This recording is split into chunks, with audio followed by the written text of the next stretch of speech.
कीन बख्शायम बुरायों अज हलियो रमजान व्यो साल सारे जो भलारो आहे दई अरमान व्यो कीन बख्शायम बुरायों अज हलियो रमजान व्यो साल सारे जो भलारो आगे दई अरमान व्यो कुल महीनन खा महीनो ही सभिन सुल्तान आ हिन महीने में खुदा नाज़िल कयो कुरान आ कुल महीनन खा महीनो हे सभिन सुल्तान आ हिन महीने में खुदा नाज़िल कयो कुरान आ दर्द दई दिल के असांजे दर्द जो दरमान व्यो साल सारे जो भलारो आहे दई अरमान व्यो कीन बख्शायम बुरायों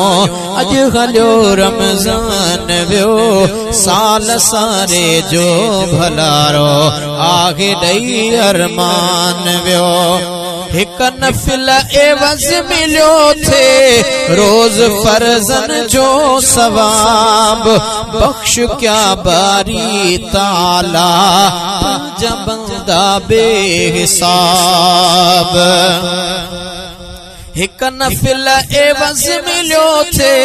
रोज फर्जन जो सवाब बख्श क्या बारी ताला पांजा बंदा बेहिसाब रोज वसंदड़ मोमिन ते रहमती बारान व्यो साल सारे जो भलारो आहे दई अरमान व्यो माहो अज तो मोकलाए रोए केरी हूँ कयो मन थिए रहमान राजी के घड़ियों की हूँ कयो मन थिए रहमान राजी के घड़ियों की हूँ कयो मोमिनन खां मोकलाए मुहबाज मेहमान व्यो साल सारे जो भलारो आगे दई अरमान व्यो मोटी मिलंदो जन के से भागवारा जवान गिन जे पीरी पढ़दा समूरी रात में कुरान गिन मोटी मिलंदो जन के से भागवारा जवान गिन जे पीरी पढ़दा समूरी रात में कुरान गिन सिकवारन खेड़े अज सूरजो सामान व्यो साल सारे जो भलारो आगे दई अरमान व्यो लख बदियों पयूं बख्श जनगा लाशारी जलवा हालात रहमतुल्ला रिछाया रब खे रोए सारी रात लख बदियों पयूं बख्श जनगा लाशारी जलवा हालात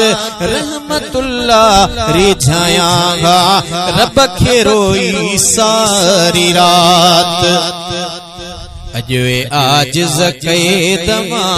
आजाद थी शैतान व्यो साल सारे जो भलारो आगे दई अरमान व्यो कीन बख्शायम बुरायों अज हलियो रमजान व्यो साल सारे जो भलारो आगे दई अरमान व्यो उहे लम्हा अञा आहिनि अल्लाह ताला असां के तौफीक दे तहिन रहमत भरे रमजान के राज़ी कयूं।